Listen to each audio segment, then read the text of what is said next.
NERDSoul. I'm a writer creator. I am the writer of Is Nana the Were Spider, based off of the stories of Anansi the spider from West Africa and Caribbean folklore. My character is his son. I use this series as a way to introduce people to more Black mythological gods and heroes because, in school it's not really required for us to be educated on them. So as the series goes on, they meet and interact with characters from Africa, African mythology, Caribbean folktales, and African American stories and spiritualities, just to showcase that we have our own gods and heroes from all our various Black cultures that we can draw stories on. What now? When you began to write this and kind of like form it, did you have an idea of where you wanted to go, or was it just like, I want to tell stories about African gods, folklore, and stuff like that, or was it like a clear vision, like, oh, okay, it's going to be a kid like this, and it's going to be, how did that work out for you? Well, so what generally inspired it was, so I grew up on Greek mythology. That was my thing. Like, I can school so many people on so much Greek mythology when I was in class, whether it was grade school or even college. Whenever I had like a Greek mythology class, I was always the one raising their hands, or sometimes I would even school the teachers, and they're like, "What are you talking about?" I'm like, "Look it up."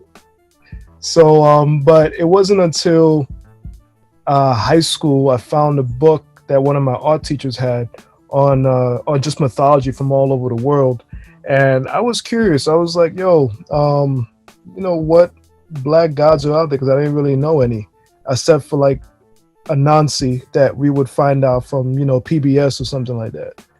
And so I looked up like Haitian spirituality and mythology and stuff, and I was just like, whoa, because my background is Haitian, and I didn't know any of that stuff. And when I would ask my mom would be like, "Don't you dare, no, we don't talk about that." And I was like, whoa. And I asked my pops, and my pops was like, "Oh yeah, I got mad stories, let me tell you." um, so from there it became like a thing, and I started like gradually, little by little, introducing myself to a couple of different like deities from African spirituality. I started looking up some folk tales that we had, and I remember like asking people if they even knew who Anansi the spider was, especially like Black people, and I would get like a lot of, "Who is that?"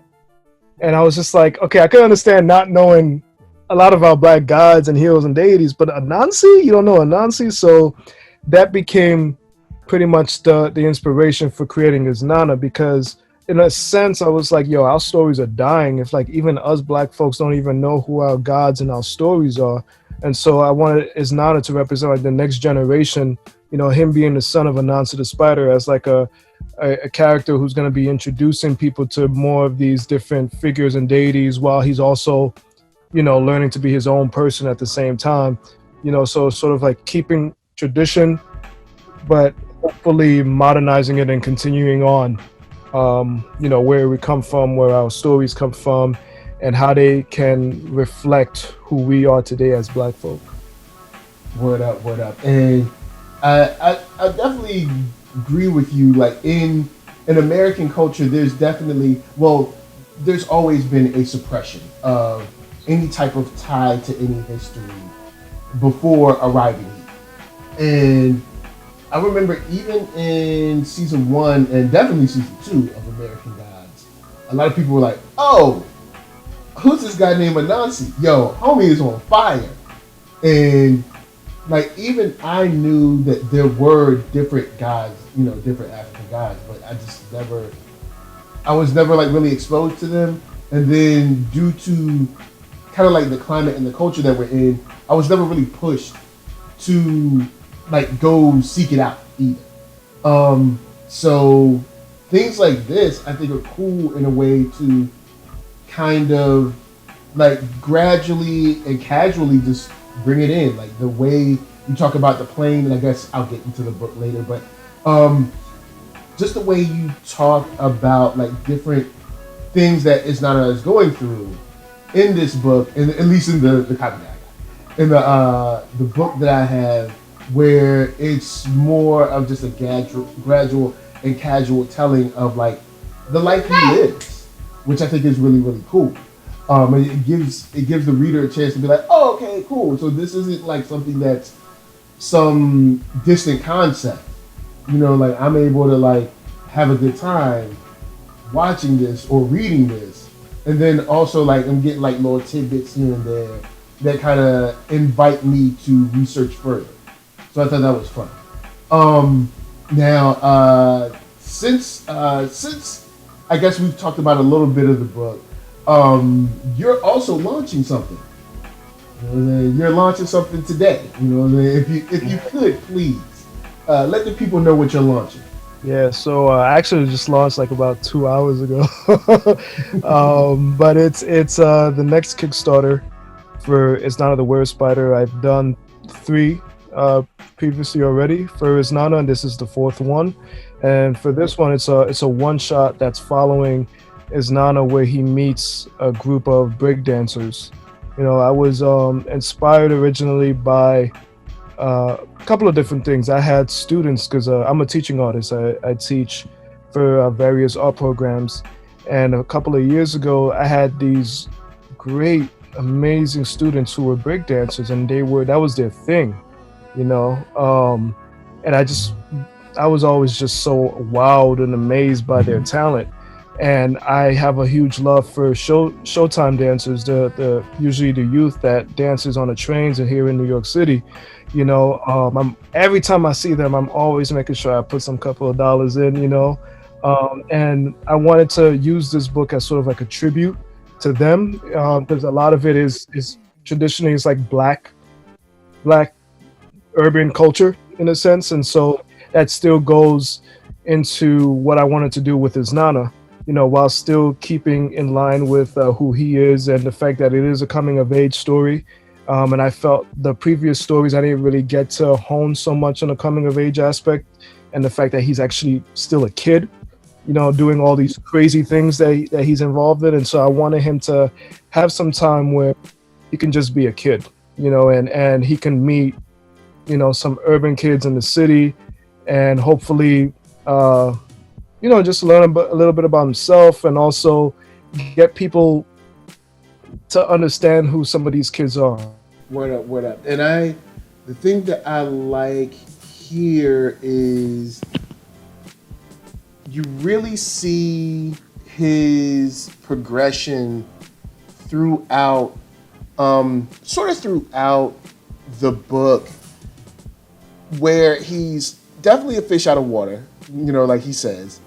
But not only is he a fish out of water, it's endearing, because he's a fish out of water that he's not stupid. It's more of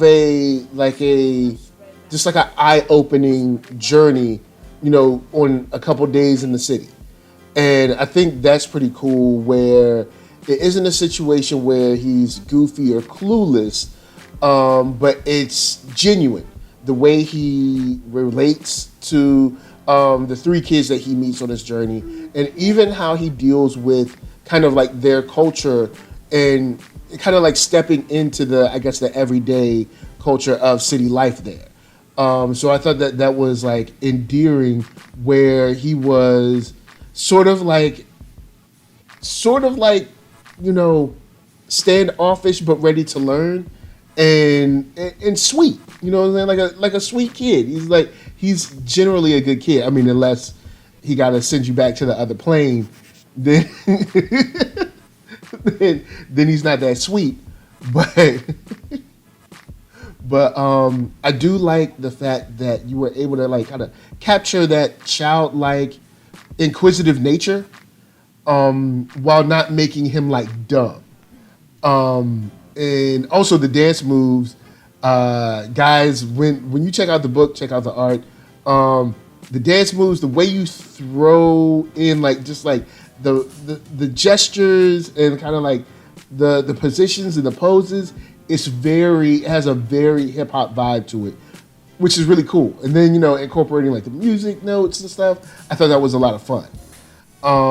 So just seeing how the dealings with him coming, from a completely different plane, and then dealing with their sort of everyday life of like dancing, but also dealing with police, and then also sharing with one another, being part of a crew and stuff like that. I just thought that was very unique, in a way where we don't always get that kind of explanation for for what kids are going through at this time, especially at a time such as this. So I enjoyed it a lot. I definitely like how you used, his surroundings to kind of like bring about his awareness. Now, speaking of the plane, if you could, for those people checking us out right now, when we talk about the different plane he's from the Mother Kingdom and all that, break that down for them. Okay, so before I get into that, I do want to shout out to the different artists that was involved with the books. The one who really helped out with, that surrounding that you're talking about and the musical notes. Miguel Blanco, he is an amazing artist, and he understands, city life, New York, Philly. That's where he's been. So when I was searching for an artist for this book, I definitely wanted somebody who knew the culture. He did all these really dope stuff with the lettering, with the hip hop beats and everything like that. So yeah. As for the plane, essentially, so Isnana comes from a different realm called the Mother Kingdom, and that's where a lot of you have a lot of different characters that you're from. If you're familiar with the Anansi, the spider sort of stories, mythology, that's where he's sort of from. And you find out that there's a whole bunch of different realms and universes that you have various mythological and spirituality figures they sort of inhabit. And Isnana accidentally breaks that when he comes to Earth looking for Anansi, who was missing for a little bit of time. And in doing that, it sort of creates these different portals from different realms where a lot of these figures have been sort of jumping into different worlds, and not just Earth, but they're just going different places, and some of them are very malicious and causing issues where they're from. And so Isnana is trying to stop a lot of them and bring them back to where they're supposed to be. Word. Especially when we roll up on a certain character that is definitely somewhere that he should not be. And without spoiling, there's some interesting action here, and there's some interesting statements on culture and society as well. I do like at the end there's an epilogue where we see some retribution that I like. So it's always good to get some retribution. I enjoy that. When dealing with art and writing, who are you? I guess the question would be like, when you write this, you're drawing, you're working on it, all that good stuff. Who are you making this for? Who do you want to communicate these stories or this story to? So I am a huge Toni Morrison fan. James Baldwin, those are my people, and so when people usually ask me that, I usually say I come from the school of Toni Morrison, and if you know what I mean by that, so all her writing was just very black, and she wrote about different black issues or interpersonal issues that black folks go through with each other, how society reflects, our upbringings of being black and so on and so forth. And so her audience was always, black folk. And so that's usually been my thing as well. I'm cool with anyone else, jumping on board, reading the book, checking it out. But my audience that I want to write for is, just black folks who've been looking for types of stories like this, who want to use it to learn, hopefully do some research afterwards, and especially black folks who have been wanting to see more black leads in fantasy, in fantasy and horror, mythology, stuff like that. So that way we're no longer the side characters, that we can just be main characters, where we just feel normal. And so that's generally what I do in my writing. What I want. All right. Random question: how many? Is there a count of how many powers is Nana has? Because homie, that I saw, I counted up about like 4 different powers, and then I guess sub powers too, because dude is able to like kind of like talk between realms too. So I guess you could consider that a power. But I was like, homie got some powers. He got a lot. He got a lot. So I don't know the count. It's funny because when you asked me to put his powers, and I was just like, and at first I started going through my head, but then I was like, wait, I know I sent someone this similar list, and I was going through. I'm like, yo, homeboy can do so much, and honestly, it's Yeah. when you watch anime, and you have it's like My Hero Academia and like Naruto. Like you have these characters, and sometimes the powers are just very simple, but the way they use it, and they use it in completely different ways for each different battle. They'll find creative ways to use their ability, and so I feel like Nana, he's still learning, especially the fact that he doesn't really like to fight, and so, but then he'll think of creative ways to sort of get out of a situation, and then if his back is to the wall, he'll find a way to use it as an offense, And so, for me, it goes hand in hand with the fact that Anansi is a trickster himself, and he's always thinking of creative ways to get out of his issues. And it's the same with a lot of original African and African American folklore. They were always using tricks, and so Nana is always trying to find ways he can use his powers in creative ways, and sometimes they just come out. Like let me just try something. And yeah, because apparently anything he tries, he's like top notch at. Only take you a week to be like. It was like a week. Like you watch BET for a week and you this good? I know, right? I know for me, if I was dancing all my life and then some Negro comes and tells me, yeah, I started dancing a week ago and they're doing all this crazy stuff, I would have been tight. So I understood where the kids are coming from. A week? That's it? Oh, man. Like, that's all? Oh, man. So, you have the Kickstarter out. You've been pushing this, and the art is really cool. And we kind of know why or who you're writing for. One of the biggest questions that I ask people that come on the show is, do you think about legacy? And if you do, what do you want your legacy to be? Yes, I do think about legacy. Aside from wanting to be a pops very soon, hopefully. In terms of my work, I just want to inspire people to do things that they want to do that they've never done before. If you haven't seen it being done, but you want it, be that person to bring it out. Like that's what I've been doing. We grow up saying, oh, why can't we get more of this? I want to see more of this, and then we complain. And can I say the B word? Can I say the B word? I don't know. Can I? Yeah, I'll let it slide. We witch about it. They witch about it, but it's really about putting action into words into action. Sorry. It's I wanna inspire people to do their own research and do something different that they want to tell. If you're not seeing a particular type of story that you want to see that reflects who you are, just do it yourself.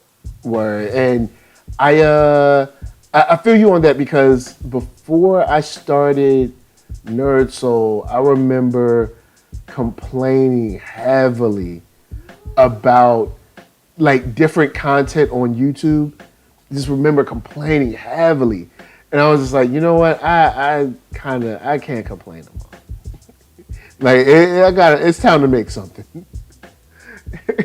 It's time to go in and hold it down and try to do something cool. But with that said, guys, holla at us. We'll holla at you down in the comments. check the description. The link is below for the Kickstarter. Check it out. It's Not of the Were Spider is awesome.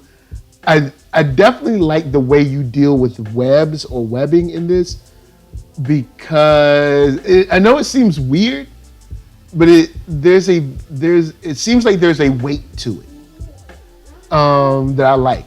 Like, not there's just like it's just, you know, weightless. It actually seems like it's kind of there's a little heft to it because of, you know, how large a human being is.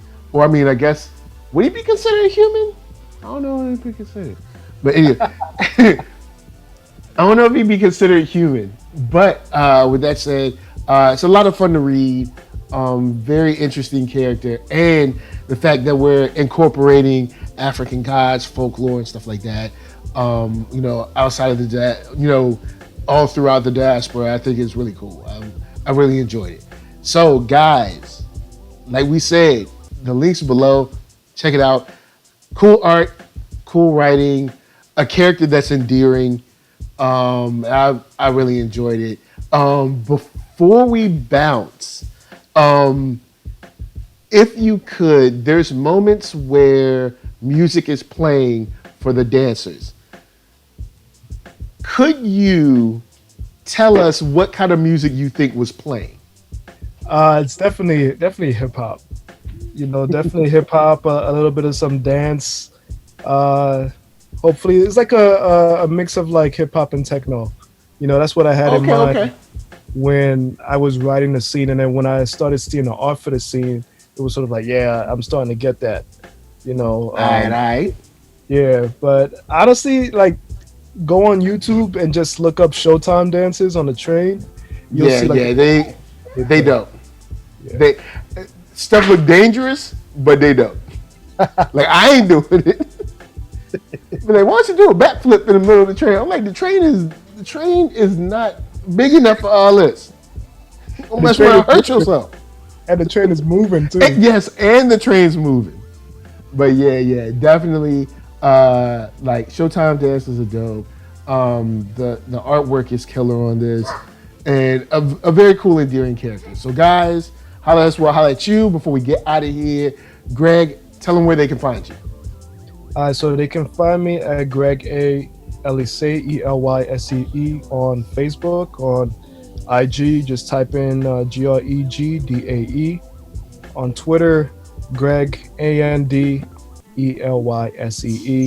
I have a website, webway.ecwid.com, where you can find, you know, whatever is Nana stuff you want, whether it's the book, it's digital, trading cards, merchandise like t-shirts. You can find stuff like that.